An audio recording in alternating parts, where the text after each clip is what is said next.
Good afternoon, everybody. It's Josh here from Lookin For Games, and welcome to this week's edition of the Weekly Update.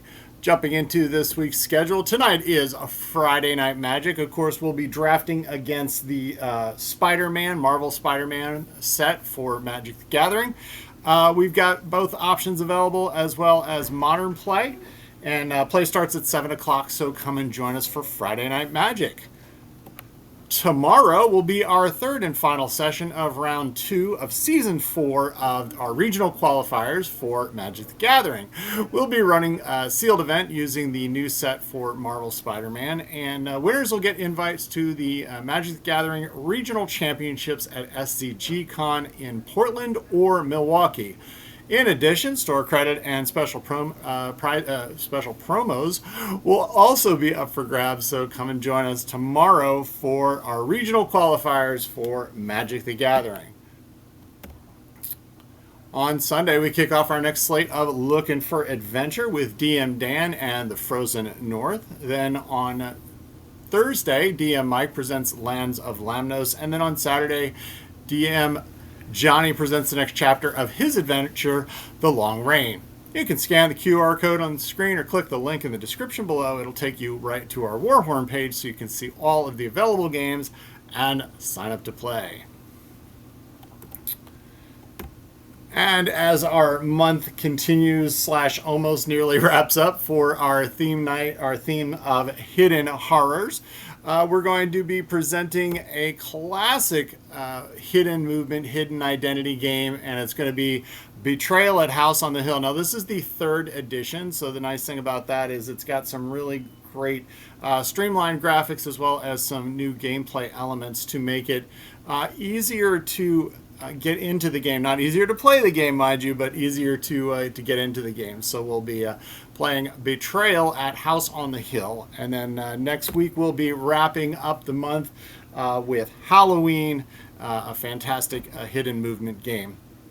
And all that'll be wrapping up the month of October, which means, of course, another opportunity for you to win a new t-shirt from Lookin For Merch. So please put your theme suggestions in the comments below, and if we pick them, then you will win a new free t-shirt from Lookin For Merch.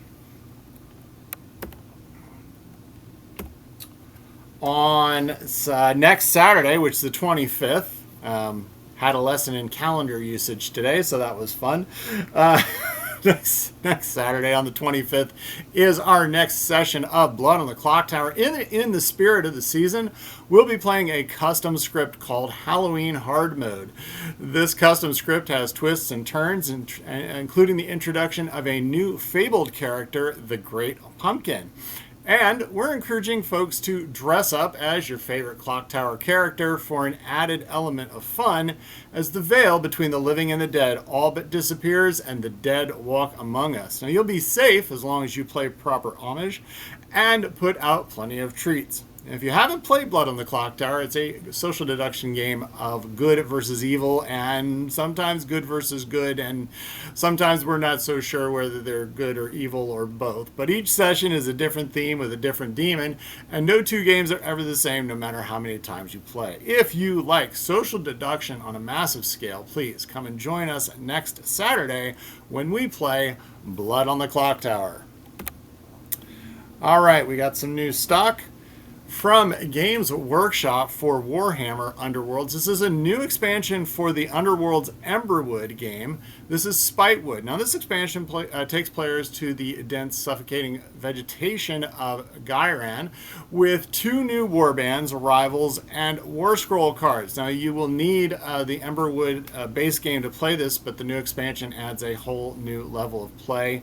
We also have a new way to collect your warbands for Warhammer Underworlds. So if you're a fan of this and you've wanted to get specific warbands, but you don't want to spend the money on just one, these are now new 4-packs, and they include 4 different warbands with different themes. Each comes with the models and War Scroll cards for each warband and adds a great value to collecting these. So both of these items are available in stock tomorrow. You can reserve yours today at lookinforgames.com. In the queue, as I mentioned last week, I should say, On November 1st is the next set of Star Wars Unlimited Secrets of Power. A lot of emphasis on the leaders in this one, and our pre-release event is going to be on November 1st at 6 p.m. We will also link in the description below all of the available product so that you can pre-order it, so you make sure you can have you be the first one to get your hands on the new set for Star Wars Unlimited Secrets of Power. And as always, we've got some new titles coming in very soon, including Horror on the Orient Express Computer Junkyard, and an expansion for Marvel Champions Civil War, so that one's going to be good, as well as an expansion for The Witcher and Twilight Imperium. And those are all coming in very soon. So that's our update for this week. If you enjoy our content, please like, subscribe, and feel free to tell others about us, because as I always say, you shouldn't be the only one to suffer. Thank you for watching, and have a great day.